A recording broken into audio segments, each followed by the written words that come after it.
Hello everyone, and thank you for joining us today for the CREST Combating Stress and Burnout webinar.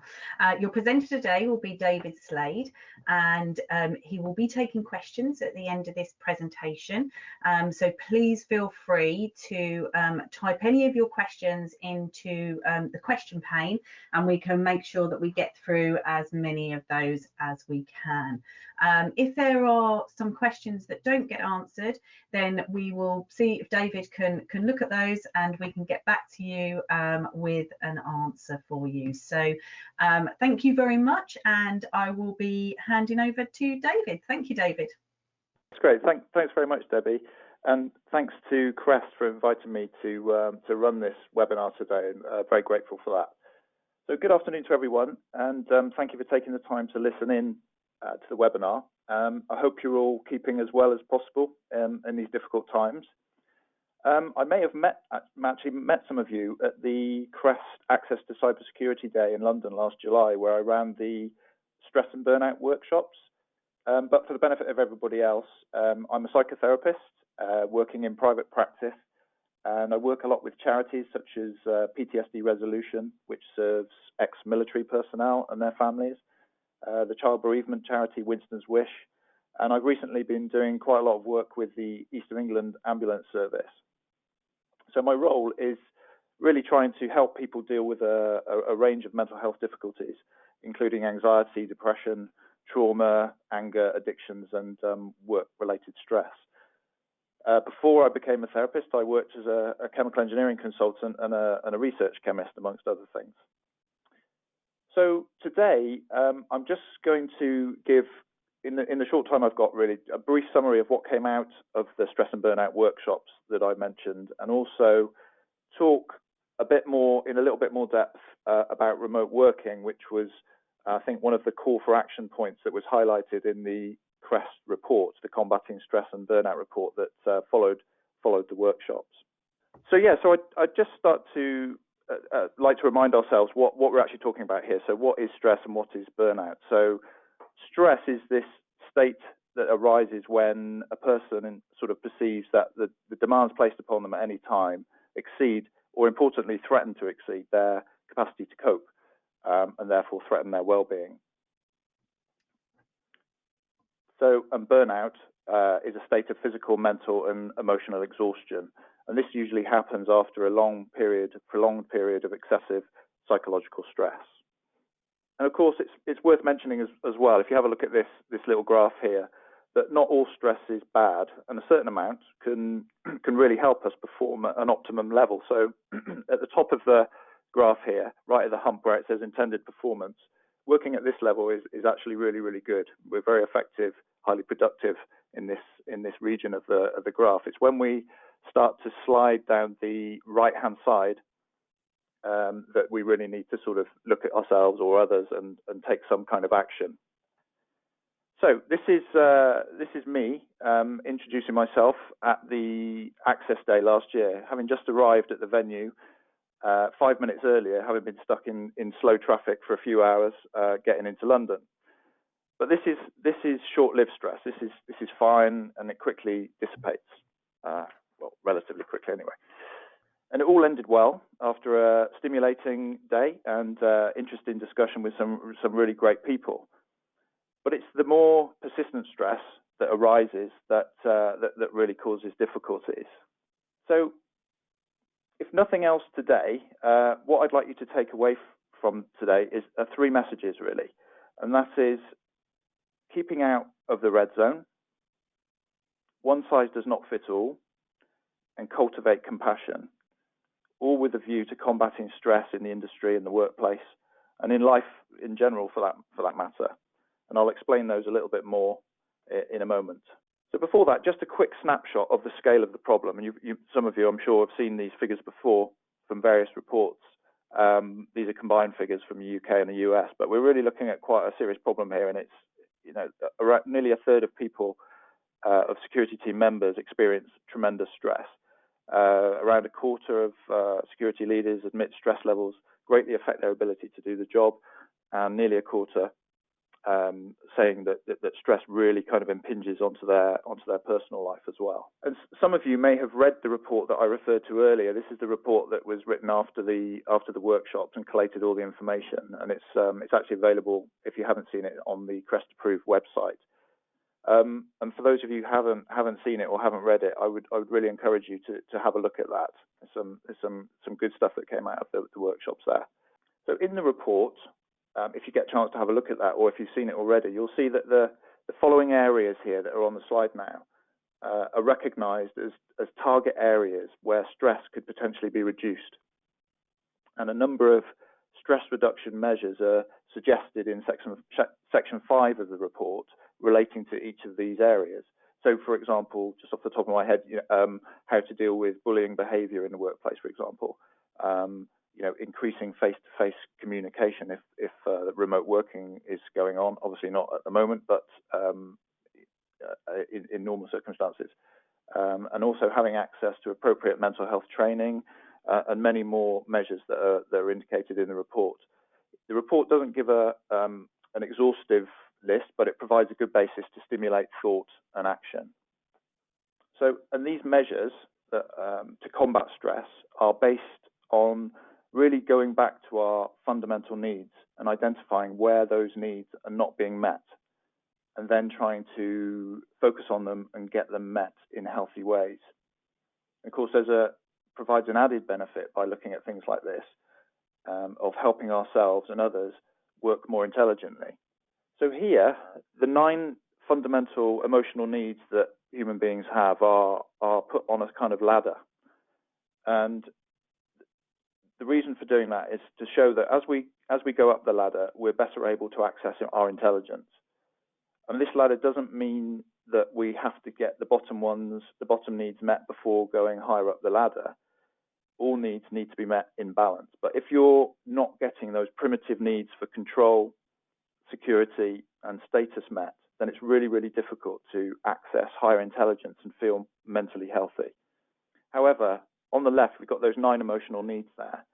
And having to utilize this in the workplace as a sort of tool, it's a little bit unwieldy to have 9 things to keep floating around your head and thinking, is this need being met? Is this being met? So with a bit of careful thought, some of them can be kind of lumped together. For example, teamwork encapsulates intimacy, and intimacy can mean emotional connection to others, friends, just emotional connection generally, sense of community, and attention exchange, which is really meaning, giving and receiving the right quality and quantity of attention in the workplace. So some of those can be there. So you can get down to 7 needs on the right of the slide there.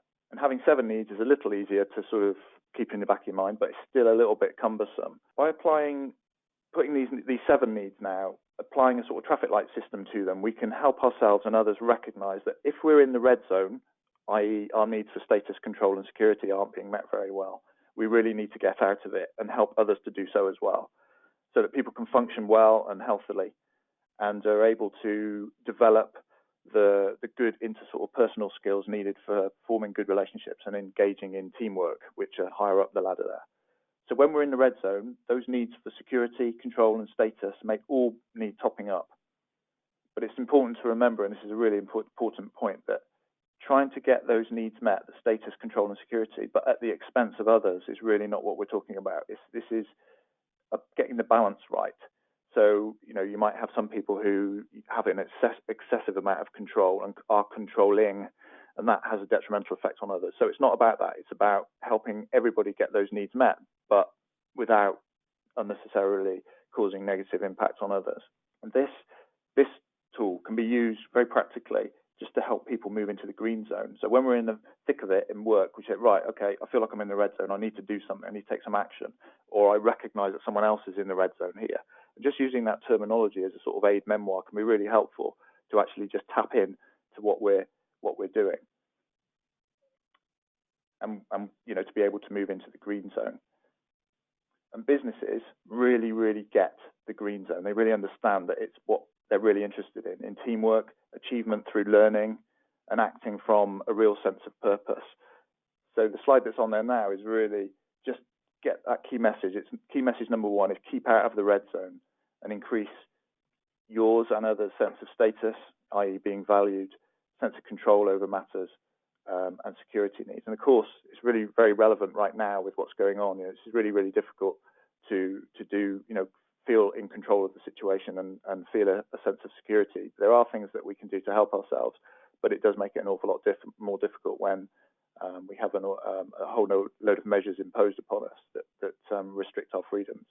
So as I said at the beginning, one potential source of stress that was identified in the report was remote working.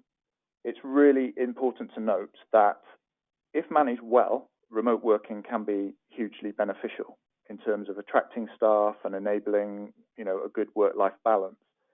And in fact, looking at some of those figures there, you can say you can see that 40% of remote workers do see it as a key benefit, and even more, nearly 3/4 of millennials are more likely to choose an employer offering remote working. So that's an important thing to bear in mind. And of course, you're escaping, horrible commutes and increasing your flexibility in terms of childcare and family time and the like. But of course, there are potential downsides. And looking at some of those, so you've got cabin fever and isolation, lack of social interaction, this sort of sense of presenteeism, this always-on culture can cause difficulties and stress, blurring work-life balance, and so on. And we must be aware that we and others are not thrust into the red zone by not taking the right precautions that apply to us as an individual, whilst recognizing that our own kind of personality traits and psychological vulnerabilities. So it's really looking at, thinking about your own needs, the individual's needs if you're managing the situation. So even a person who doesn't particularly enjoy, socializing or social interaction needs some contact or connection with others at some point, or, they feel very isolated and even can lead to, anxiety and depression may set in. So another thing is that if you haven't ever met a colleague that you're working with, and it can cause communication problems. So in normal circumstances, when we can do this, actually meeting someone in real life or even seeing their face over Zoom or something can be a good idea, because it really does break down those communication barriers. And of course, talking socially, like we would if we were just sort of meeting in the sort of kitchen at work, is difficult. So talking socially and not always about work is really important, as it increases our sense of emotional connection with other people, can enhance teamwork and curb loneliness. And this sense of always being on culture, this presenteeism, things that we can really do to alleviate that are splitting the day up as if you were actually in the office. So, having breaks, talking to people informally, even doing exercise, but just ensuring you're not overworking in those circumstances, because there is a tendency that because you're at home and you've been given that privilege to work at home, or, you feel, well, I've got to make up for it by not being, I've got to do more hours, or I've got to just keep going. It's that can quite easily set in. So it is really important to recognize, have those boundaries in place, so that you do have defined times where you stop work and go into a different mode of thinking. And I think it was France a couple of years ago actually passed a law which means people don't have to answer emails or work-related inquiries after a certain time. Now, I'm not suggesting that happens here, but it's interesting to note that some countries have taken that step. And of course, as I said, having defined boundaries, avoid blurring those work-life boundaries. So you really know where your workplace is, where your times of work, when they start, when they end. That can all help to bring down levels of stress. And of course, another issue is this out of sight, out of mind thing, where this can lead, if it's not dealt with properly, a lack of trust between managers and people working remotely. And it can also make people working remotely feel a bit like an outsider. So this is an outsider syndrome, and maybe feel even that they're kind of being talked about negatively by people who are more present in the office. And of course, you can't see, if you don't see someone for 4 weeks, it's very difficult to tell, if there are telltale signs of stress, emotional reaction to situations, or lack of motivation. These are really hard to tap into when you can't actually see those people. So again, it's really goes back to, increasing face-to-face interaction, even if it's a 5-minute catch up on Zoom or something, just to get that feel, that sense whether people are functioning okay and are happy with what's going on. Yeah, so the next thing is, okay, all of the potential remote working downsides should be considered, and a tailored approach to each individual to be carried out. This is so important. So this is more looking at the management, the wider management issues of remote working. So remote working policies should be put in place in organizations, and there should be an understanding that the management effort made, and it does require some degree of effort, of time and effort, to keep people productive and healthy, and to make sure that a certain level of social and professional interaction, preferably face-to-face from time to time, helps get a number of fundamental needs met and helps people stay out of this red zone that I mentioned, and can create good teamwork, which helps people into the green zone. So this is really key message number 2 is one size does not fit all. Now, it doesn't just apply to remote working, but this is in reducing stress generally. It's really tailoring things to the individual, and it's well worth remembering this in the context of reducing stress in the workplace. Well, in the context of preventing and reducing stress in the workplace, workplaces and organizations are beginning to explore the concept of being helpful, not harmful,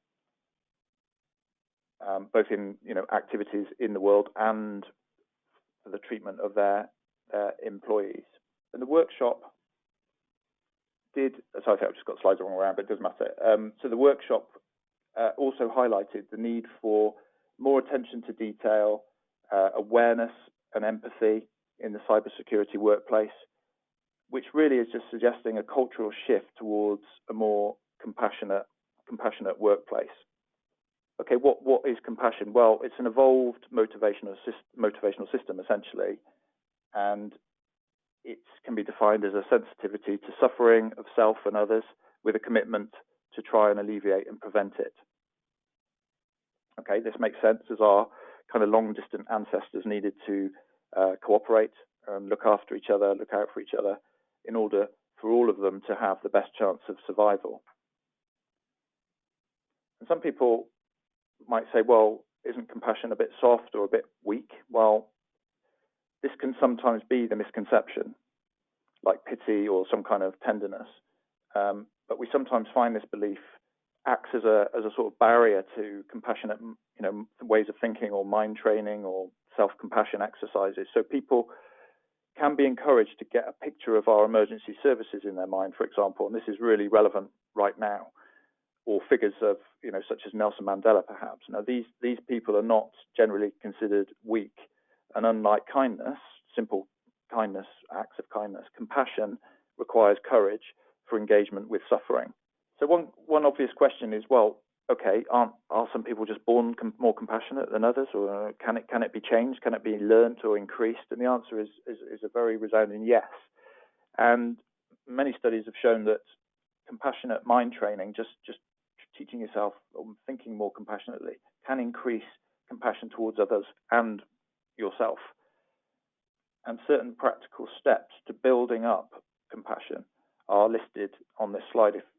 So you've got things like practicing self-compassion. Treat yourself kindly as you would treating someone else in a kind way. So really looking after yourself.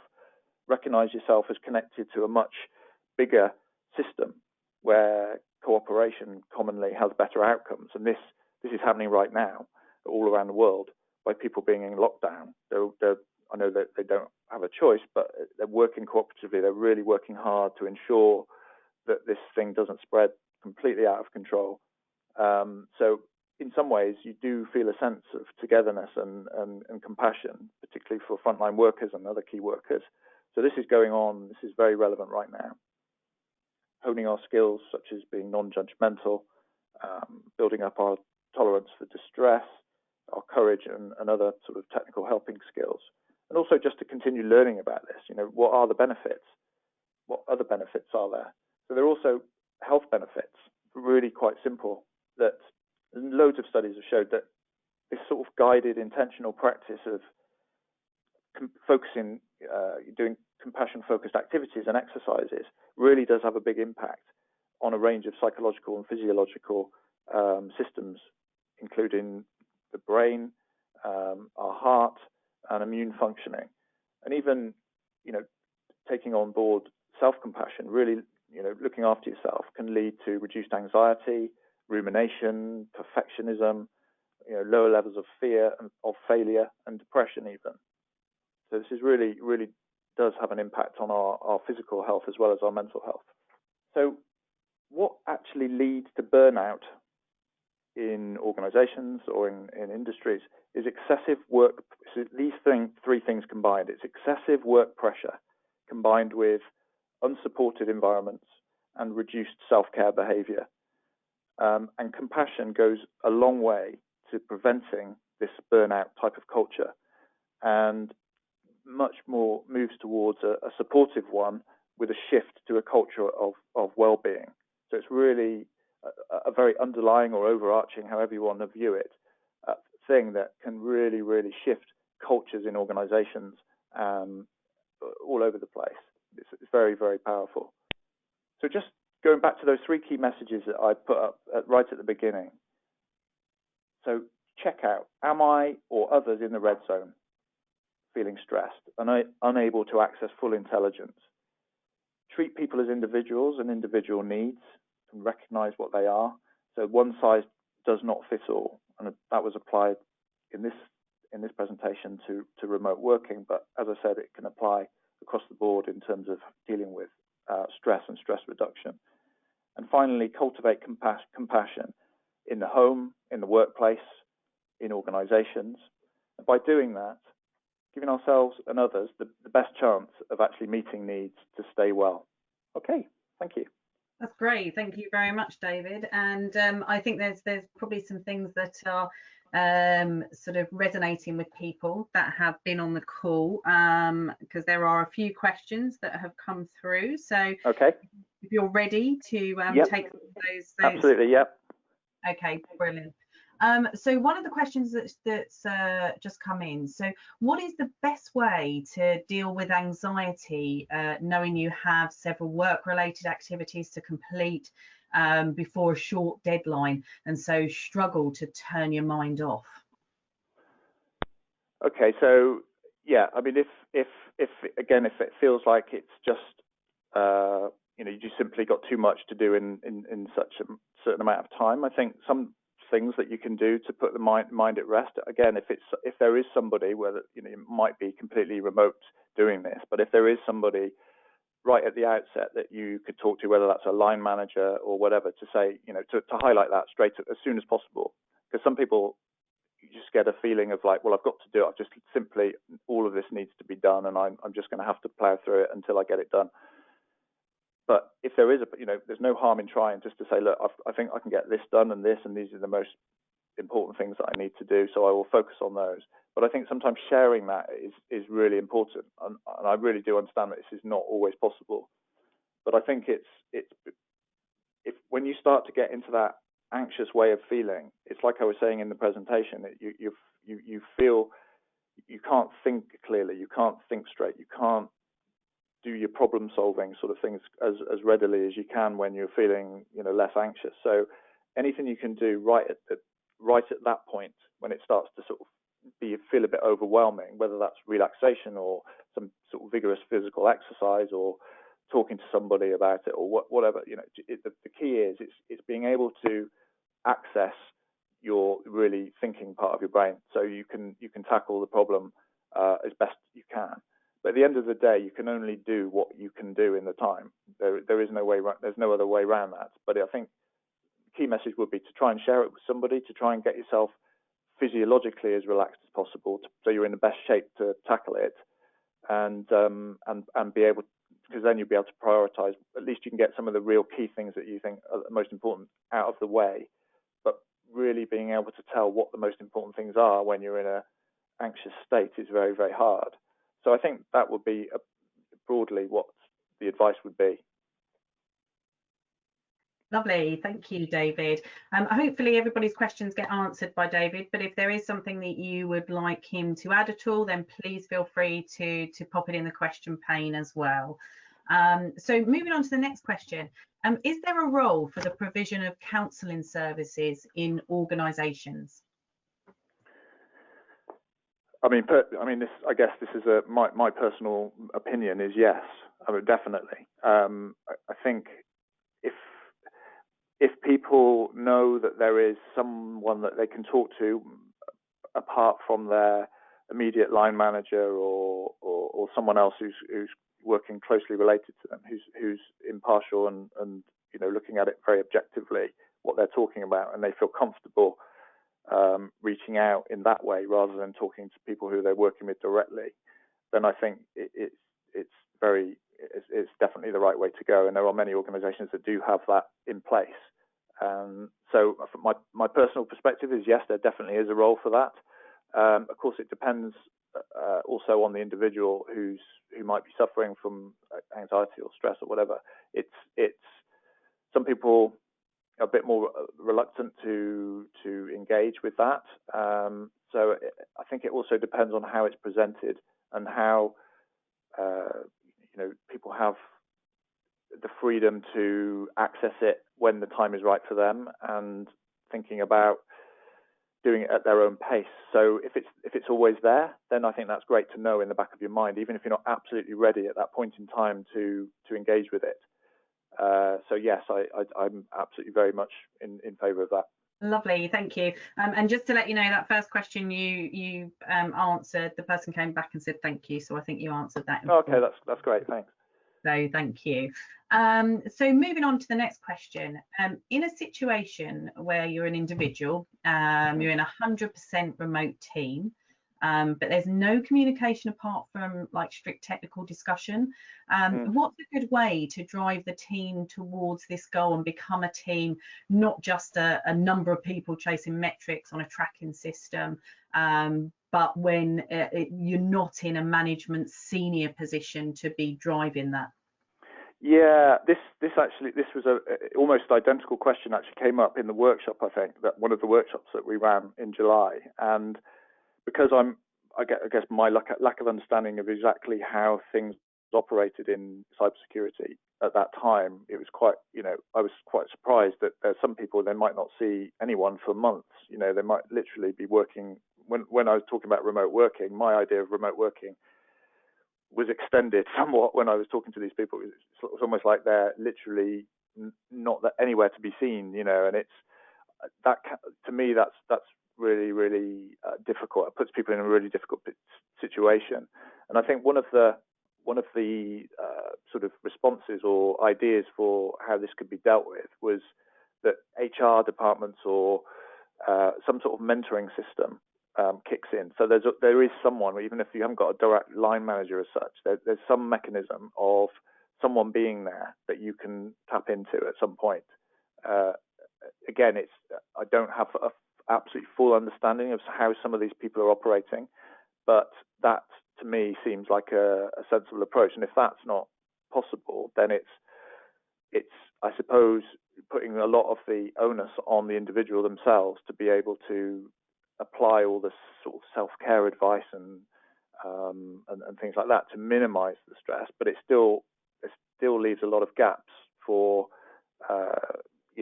getting needs met, where normally people would be doing that by conversing and talking and having social chats and things like that. So I think whoever it is in that organization, whoever there is that can take some kind of action on this, whether it's setting up this mentoring system or HR or whoever it is, it needs to happen. But I'm sorry, I don't think my answer is particularly full, but it's it's very difficult to know what to do if you simply have access to nobody. But again, the fundamental things that should be done are you need to have fairly regular contact with somebody, for various reasons, for work-related reasons, but also to talk about things that aren't related to work, to get to know people a little bit better, to understand them a bit better, because it's very difficult for people to open up and talk about stress and anxiety to someone they hardly know. It's very, there's no rapport or trust there. So that needs to be cultivated. So however it happens and whoever it does, but that sort of thing does need to happen. Okay, great. Thank you for that. So the next one's quite interesting. This person's saying that they've seen an increase in productivity since going remote, but are very mindful of well-being for the future of obviously the employees. What's the best example you've seen of a company going remote and managing stress caused by the situation? Okay. Well, one very close to home example is my partner, who she normally would be working in London in an office environment, 4.5 days a week, so very much office based and out and about. So since we've been locked down, her and her colleagues have made a real effort, because people were they were having these sort of huddle meetings, 10 minutes, having a lunch, just chatting about all the informal sort of stuff, nothing to do necessarily with work. So it was doing things like that. So it was keeping people as real as it could be, as if they were in the office or were seeing each other more often, but not just talking about work. That was the key thing, and I think I talked about that in the presentation as well. It's, you really got to make that effort, and I'm sort of loitering in the rooms around sometimes, trying not to get into the field of vision on a Zoom calls with all our colleagues. But I've overheard, and it does make a big difference. You can hear it's almost like a sense of relief when they're talking like that. They're just like, oh, human contact, thank goodness for that. It's something to just keep focusing on. And as you move into that more remote way of working, whether it's forced upon you or your organization has taken that decision, I think all of those, taking self care, and it is a really beneficial thing. And if it, as I said in the presentation, if it is dealt with well and management have got a good grip on it, and people are looking after themselves, it's hugely beneficial. Many people would never switch back to going on a crowded commuter train and tube and goodness knows what else. It still outweighs that. But it can be quite easy to slip into those ways and not communicate on a very social level. So I would say that from my own observation, is a really good example. They've taken it on board. They've been very proactive at doing this, almost anticipating that they're all going to go a bit stir crazy. So, and don't just want to be talking about work over the phone. So, so that would be my response to that. Lovely, thank you for that. And the next one, I'm sure a lot of people have been in this situation, but if you see a co-worker struggling, but they seem unwilling to ask for help, what can you do to encourage or support them? I think this is a tricky one, because you don't always know. It depends how well you know the person, of course. But if you don't know them that well and you feel like you've got a responsibility, I think it's maybe just having a quiet word and saying, just literally something simple of asking them if they're okay, and if they just say, yeah, I'm fine, and then just, okay, I'm here if you want to talk to me. Just leave that door open, and that can be really helpful sometimes. You might feel that by saying that, they're just sort of saying, yeah, well, okay, there's nothing wrong with me, just go away. But people do remember that, and it's nice, because it's very hard. There's only small windows of opportunity when some people feel like they can open up and talk to people, and they might not necessarily want to just go up to someone and say, look, can I have a word? It's harder to do that. But if someone has come up to you, just simply said, are you okay? And then said, I'm always here if you want to chat, happy to talk. It just makes people feel a bit more in control of that situation. They're not being forced to talk about it at any particular time. And when they're ready, they may well go and do that. So yeah, that's how I would approach that. Yeah, because as you say, everybody's very, very different, aren't they? So what works for one, as you said in your presentation, it doesn't fit all. So yeah, it's always a difficult one, isn't it?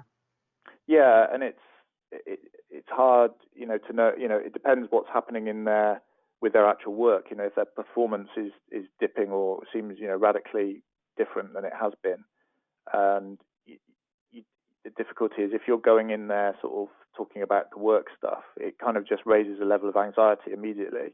So they're thinking, oh God, they're talking to me because I'm in trouble and got to deal with it. But if it's a simple, I'm here to chat if you want to talk, that can be a really good sort of start at sort of building up the rapport and trust between people that can really make quite a big difference.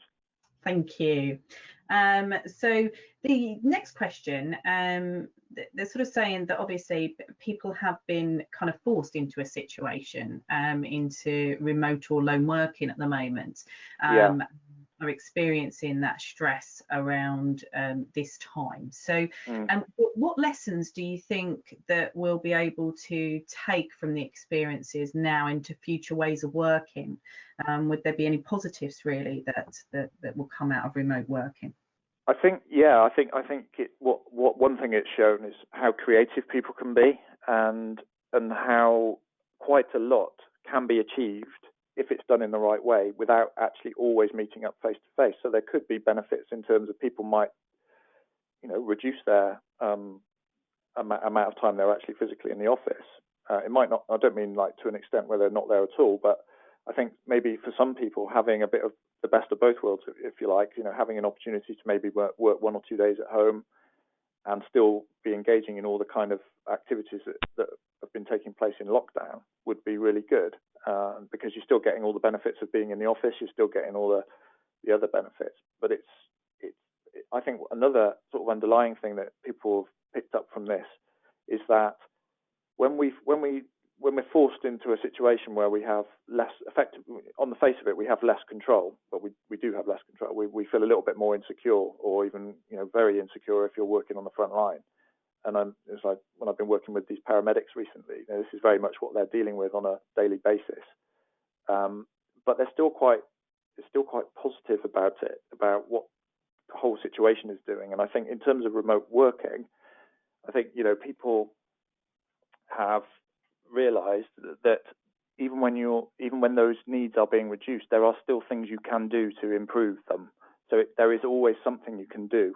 So if, for example, if you're stuck at home, you can't see your family members physically, but obviously you can communicate with them on FaceTime or Zoom, but it's not the same. But it certainly gives you a sense of a bit of control, and also helping other people. Talking about compassion in the presentation, ringing up people, seeing how they're feeling, how they are. Is there anything you can do for them? If it was an elderly person, you'd be collecting their shopping or prescriptions, medicines, and things like that. This really helps us feel like, gosh, I can still do things that make me feel good, that improve my well-being, even in a situation where I can't hardly ever go out of my house. And there are others. So it's going back to those fundamental needs of control and security, keeping yourself out of the red zone. It's always doing something. I mean, you can still feel valued because a lot of people are still working from home, so you can get that need met by doing good work and things like that at home. But I think the control and security ones are ones where a lot of people are really struggling at the moment.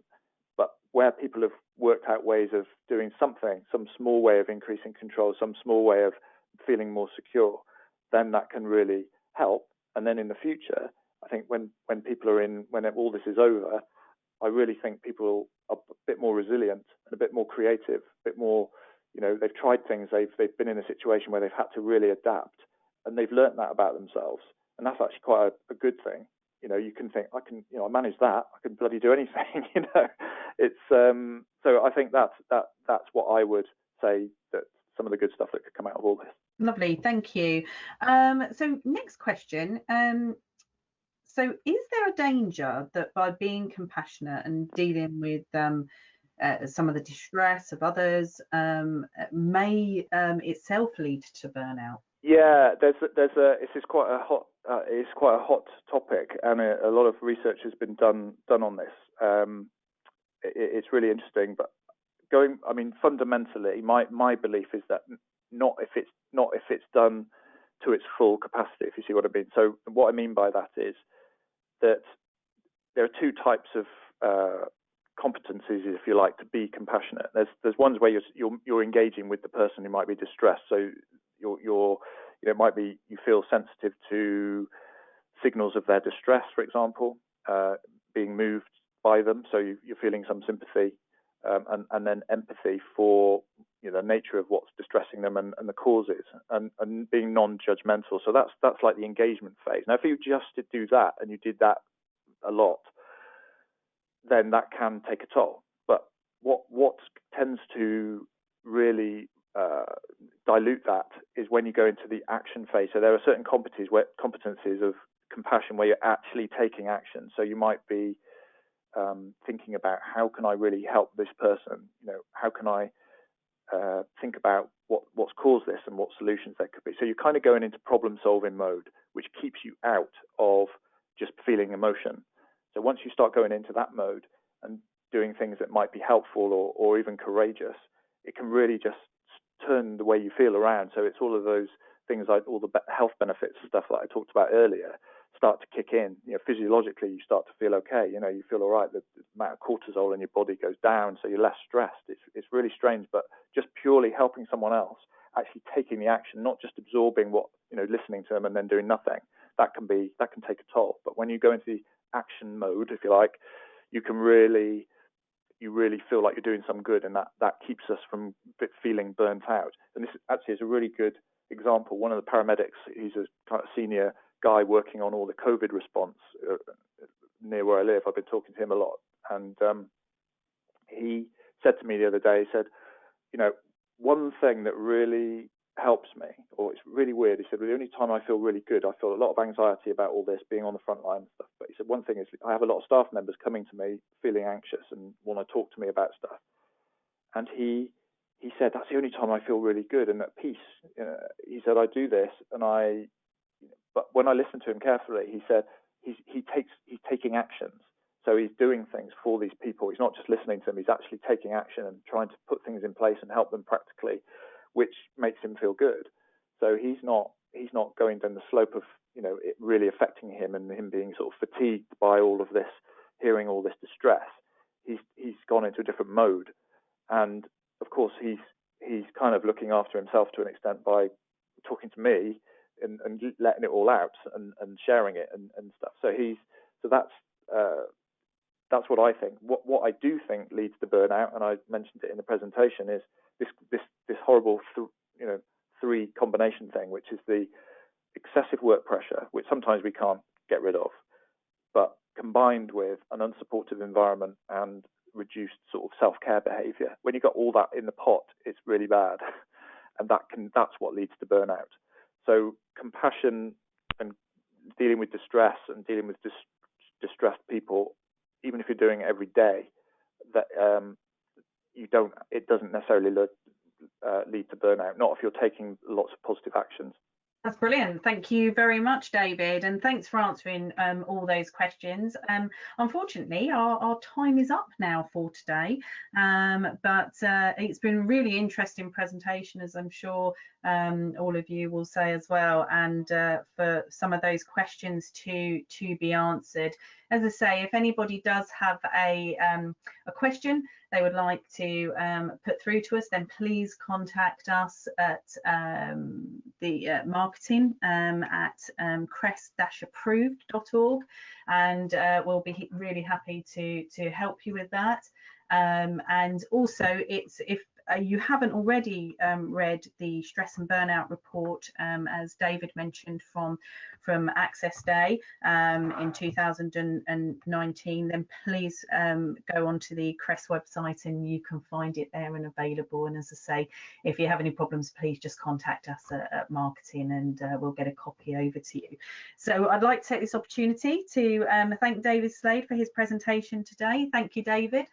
Thank you. And I'd like to take the opportunity to thank Ali as well for all the organisation that she's done and getting in contact with people. So thank you, Ali. And so that will be. Thanks for all your help as well, asking all the questions. Thank you. So I hope everybody has a good rest of the day or evening, depending on where you've come on from. And take care and stay safe. And thank you very much for attending the webinar.